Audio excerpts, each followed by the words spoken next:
우리 하나님 말씀 보겠습니다. 베드로후서 1장 1절에서 4절입니다.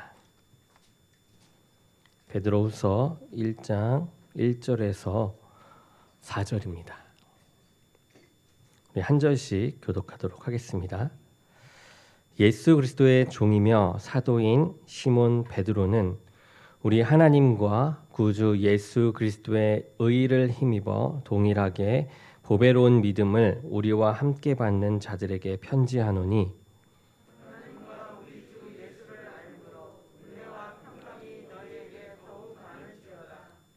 그의 신기한 능력으로 생명과 경건에 속한 모든 것을 우리에게 주셨으니 이는 자기의 영광과 덕으로서 우리를 부르신 이를 알므로 말미암이니라.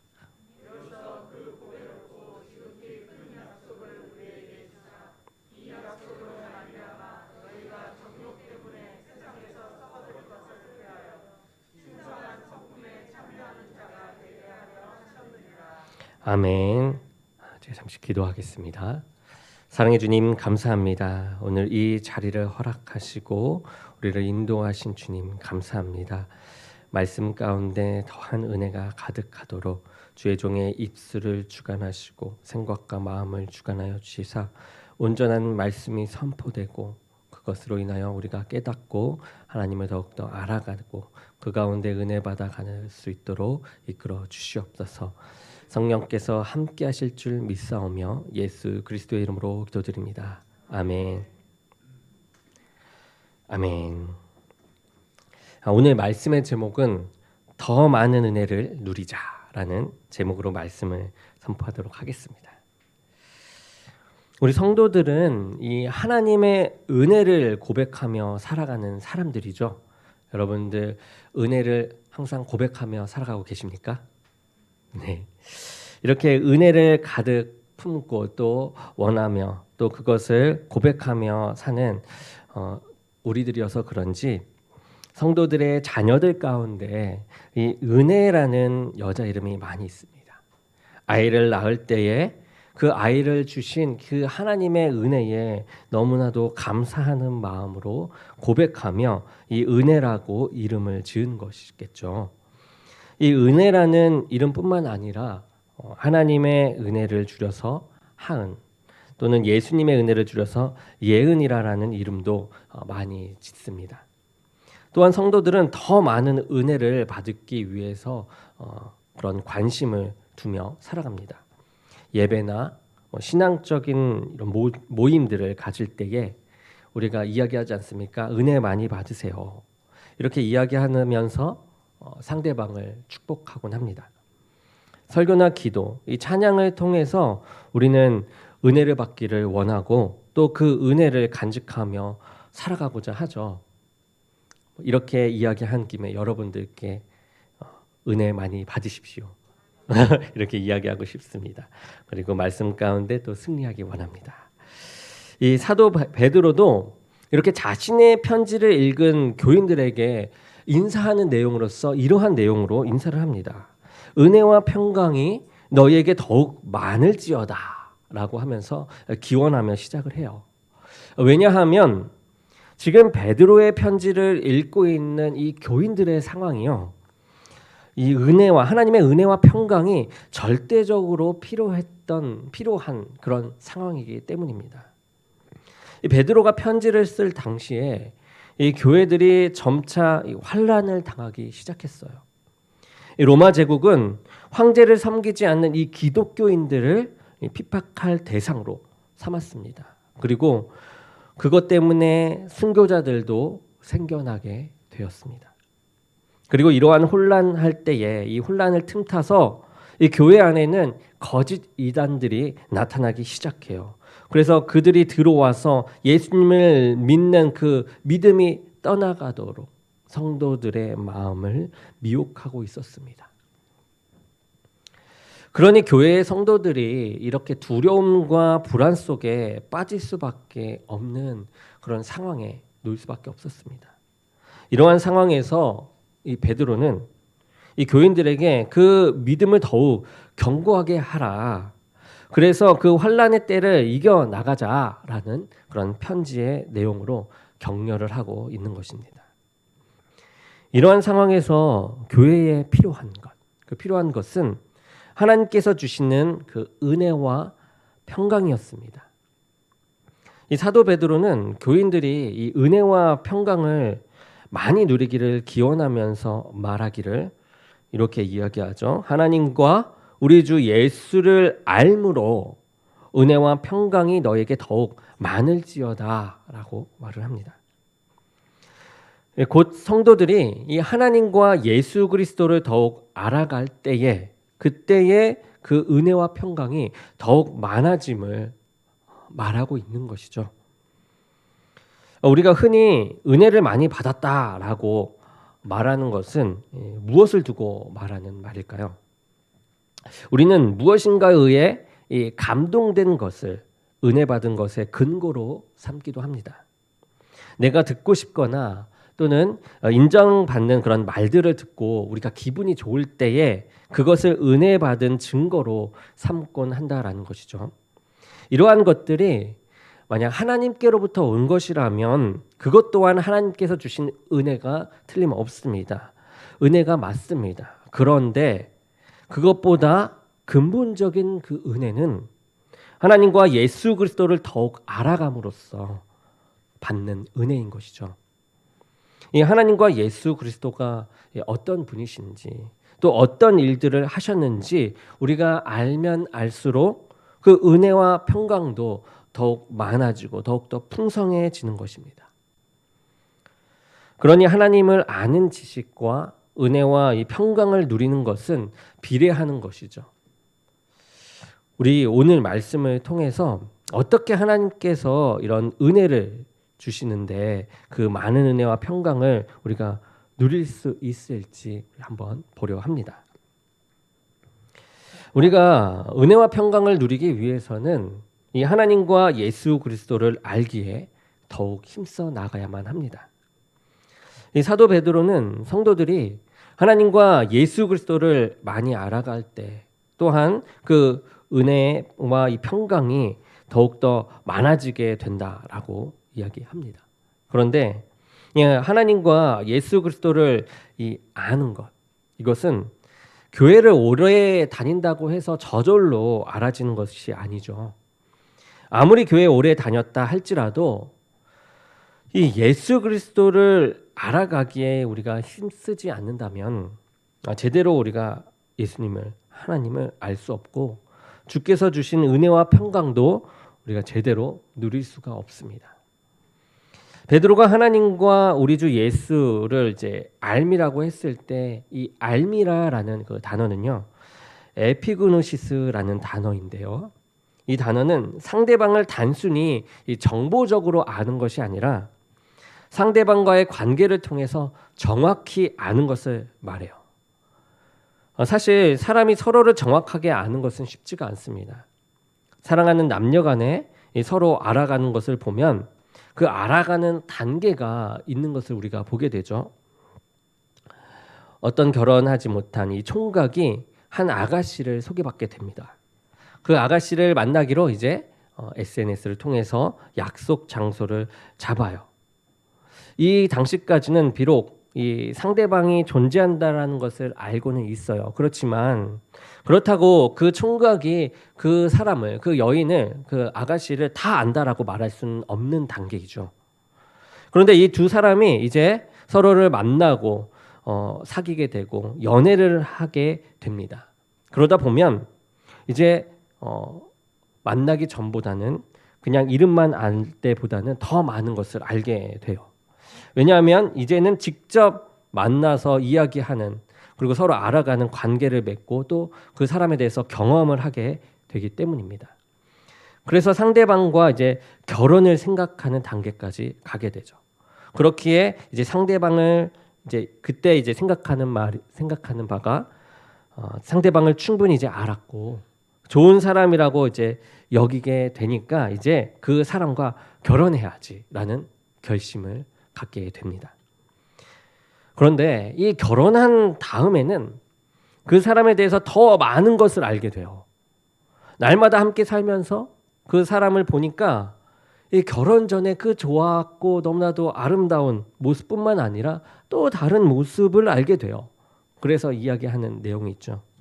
당신이 이런 사람인 줄 알았다면 내가 진작에 결혼하지 않았을 텐데.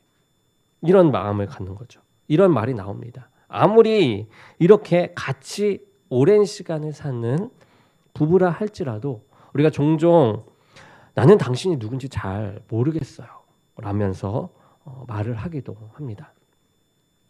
이 날마다 같이 사는 부부나 이래 가족 사이에도 서로를 잘 몰라서 놀라고 그러는데 우리가 하나님과 이 예수 그리스도를 잘 안다라고 자신할 수 있을까요? 자신할 수 없는 것입니다.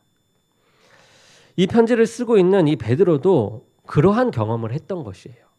베드로는 예수님의 제자가 되고서 3년간 이 밤낮으로 예수님과 함께 동고동락하며 살아갔습니다. 그 누구보다도 예수님을 잘 안다라고 생각하고 있었던 베드로예요. 그랬을지도 모릅니다. 예수님의 뜻을 알지 못해서 꾸중을 들을 줄은 몰랐던 거죠. 그런데 예수님이 가장 많이 꾸중을 가장 많이 들었던 사람이 바로 베드로입니다. 그런데 이제 이 편지를 쓸 때에는 그 전보다 이 예수 그리스도를 더욱더 알게 된 것이죠. 그리고 자신 안에 이 은혜와 평강이 더욱 많아짐을 경험했던 것입니다.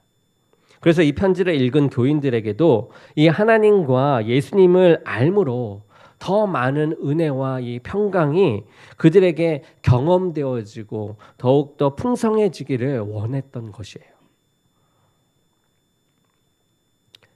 우리가 알아야 할 이 하나님은 이 땅의 사람들과는 비교할 수 없는 이 영원하시고 또 거룩하시고 크신 분이십니다. 그러한 하나님을 우리처럼 유한하고 미미한 사람들이 다 안다라고 생각한다면 그것 자체가 어쩌면 교만이 되는 것이죠. 우리가 하나님을 제대로 알 수 없는 존재임에는 틀림없습니다.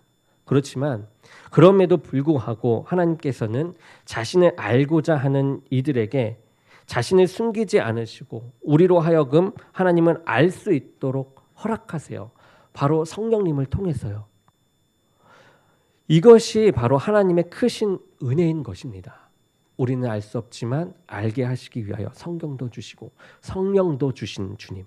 이것이 은혜인 것이죠. 성경 말씀을 통해서 우리는 하나님을 더욱 알아가면서 큰 은혜를 경험하게 됩니다. 이 땅의 자연 만물을 보면서 이 하나님의 창조와 위대하심을 알아갈 수 있도록 하세요. 그리고 하나님과의 영적인 교제를 통해서 또한 하나님을 알게 하십니다.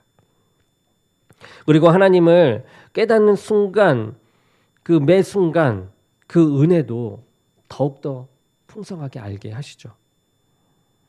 그러기에 이 성도들은 우리들은 그리스도인들은 하나님을 더욱 알아감으로 더 큰 은혜와 평강을 누리는 사람들인 것입니다. 이제 베드로는 하나님과 예수 그리스도께서 무엇을 은혜로 주셨는지를 알려주고 있어요.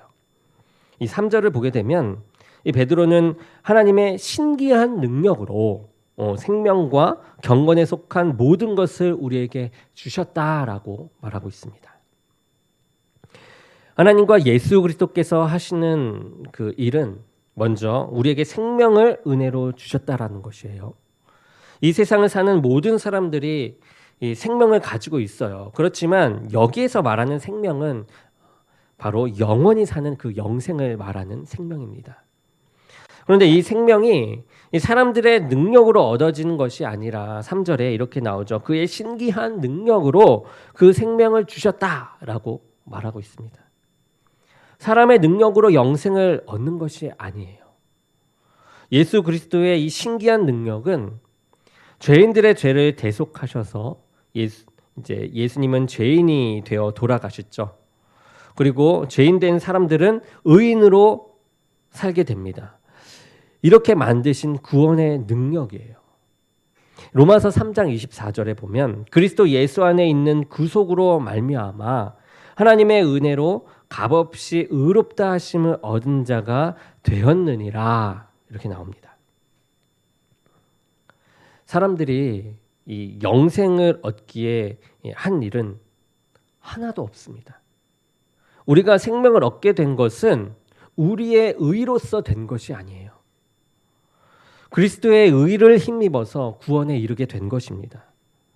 우리는 비록 죄인이에요. 그렇지만 이 예수 그리스도께서 우리의 죄를 대신 지고 죽으심으로 우리가 의롭다고 인정받아서 구원받았고 또 영생을 얻게 된 것입니다.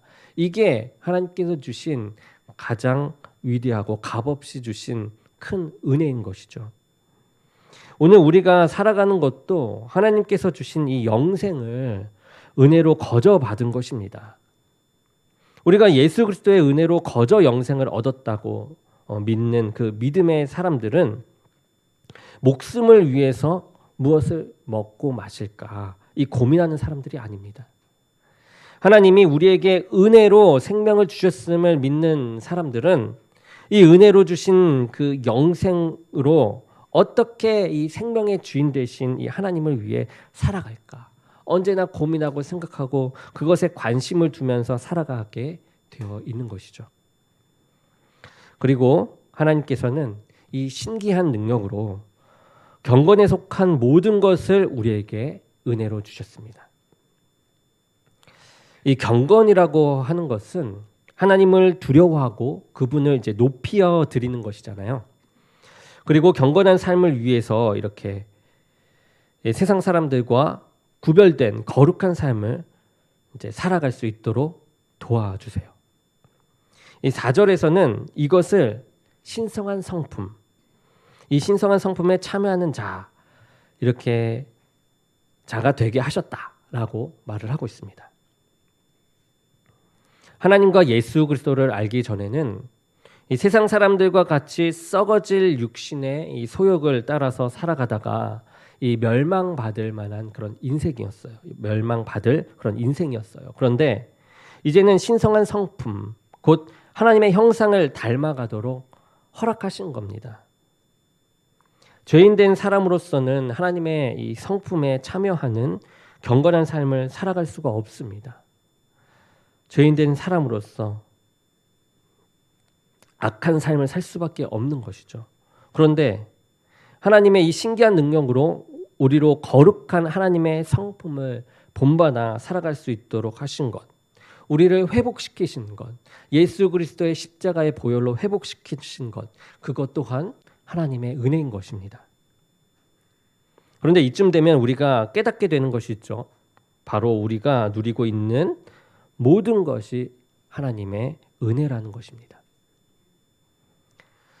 우리가 은혜를 이야기할 때 종종 우리 자신을 기준으로 할 때가 있습니다. 나의 기분이 좋을 때, 나의 기분을 좋게 만들 때, 그리고 감동되게 할 때 은혜를 받았다라고 합니다. 하지만 그렇지 못하면 우리가 어떻게 이야기하죠? 은혜가 떨어졌다. 이렇게 말하면서 우울해하기도 합니다. 그런데 은혜는 나를 알아감에 있는 것이 아니라 하나님을 알아감에 있는 것이에요.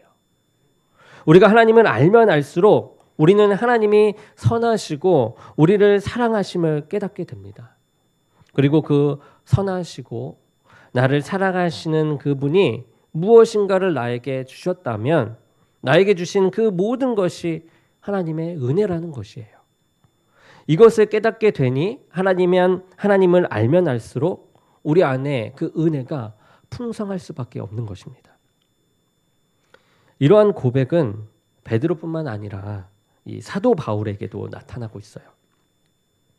고린도전서 15장 9절에서 10절을 보게 되면 이렇게 나옵니다. 제가 읽어드리도록 하겠습니다. 나는 사도 중에 지극히 작은 자라 내가 하나님의 교회를 핍박하였으므로 사도라 칭함을 받기에 감당치 못할 자로라. 그러나 나의 나된 것은 하나님의 은혜로 된 것이니 내게 주신 그 은혜가 헛되지 아니하여 내가 모든 사도보다 더 많이 수고하였으나 내가 아니요 오직 나와 함께 하시는 하나님의 은혜로라. 이 사도 바울은 예수님의 구속의 은혜를 받을 만한 사람이 아니었습니다. 그렇다고 하나님의 은혜를 사모했던 사람도 아니었어요. 도리어 이 교회를 향해서 핍박하던 사람이었습니다. 그런데 예수 그리스도께서 바울에게 나타나셔서 그 바울을 만나 주셨고 예수 그리스도를 알게 해 주셨습니다. 그리고 이제 그에게 생명을 주셨고 또한 그리스도의 신성을 닮아갈 수 있도록 허락하셨어요. 그리고 무엇보다 바울은 이 사도로서 예수 그리스도의 사역을 감당할 자로 사명받은 것을 은혜로 고백합니다. 또한 그 사명을 감당할 수 있는 능력도 자신의 능력이 아니라 하나님의 능력으로 했으니 이 또한 하나님의 은혜라고 고백하고 있습니다. 이 사도 바울은 지금의 자신의 모습이 모두 이 하나님의 은혜라고 고백하고 있는 것이에요. 하나님을 더욱더 알아갈 때에 자신의 이 모든 것이 하나님의 은혜임을 고백하게 되는 것입니다. 하나님의 은혜와 평강을 누리는 그 사람은 사도 바울과 같이 나에게 허락하신 모든 것이 은혜임을, 나에게 주어진 모든 상황과 모든 일들이 하나님의 은혜임을 믿을 때입니다. 지금까지 살아온 것이 하나님의 은혜임을 깨닫는 것이죠. 그때서야 비로소 우리가 하나님의 은혜를 누리는 것입니다. 나에게 지금 허락하신 사랑과 환경들 또한 하나님의 은혜인 것이죠. 그러기에 내가 느끼기에 감동이 되고 또 유익이 되는 것만이 은혜가 아닙니다. 이것도 은혜입니다. 그러나 때로는 하나님께서 환난과 어려움을 주시는 것도 있는데 하나님의 선하심을 믿는 이들은 이러한 것도 은혜로 여기게 됩니다. 환난을 통해서 연단과 인내를 이루시게 하셔서 더 좋은 그 믿음의 사람으로 세워주시고 그리고 그 가운데 하나님을 더욱더 알게 하심을 우리가 알기 때문이죠. 그러니 더 많은 은혜는 하나님으로부터 그 무엇인가를 새롭게 더 많이 받음으로 많아지는 것이 아니라 우리에게 이미 주신 그 은혜를 더 많이 깨달아짐으로 풍성해지는 것입니다. 말씀을 정리하겠습니다. 우리가 이 땅에서 살아갈 수 있는 것은 이 하나님과 예수 그리스도께서 주시는 은혜와 이 평강을 통해서입니다. 베드로는 우리가 더 많은 은혜와 평강을 누리기 위해서는 우리 주님을 더욱 알아야 한다라고 말하고 있어요. 우리가 교회에 다닌다고 저절로 하나님과 예수님을 아는 것은 아닙니다. 그리고 지적으로 예수님을 안다고 제대로 아는 것이 아닙니다. 진정한 알은 예수 그리스도를 믿고 성경 말씀을 통해서 그리고 인격적인 관계를 통해서 가지는 것입니다. 그리고 그 알고 믿는 것을 우리의 행동으로 적용하며 살아갈 때 진정한 알미 되는 것이죠. 이제 하나님은 우리를 죄에서 구원하시려 이 예수 그리스도의 신기한 능력으로 생명을 주셨고 또한 경건 속에 모든 것을 주셨습니다. 그래서 영생의 삶과 하나님을 경외하는 거룩한 삶을 살아갈 수 있도록 우리를 허락하신 것입니다. 우리가 하나님을 알면 알수록 은혜를 더 풍성히 누리는 것은 하나님을 알 수 있도록 하나님의 선하심과 사랑을 더욱 알아가기 때문입니다. 하나님을 알수록 하나님의 선하심과 사랑을 더욱 알아가기 때문이죠. 그리고 그 선하신 하나님께서 주신 것이니 내가 좋던지 싫던지 간에 우리에게 모든 것을 유익으로 주신 것으로 받게 되고 그 모든 것이 하나님의 은혜가 되는 것입니다. 우리가 하나님을 더욱 많이 알기를 원합니다.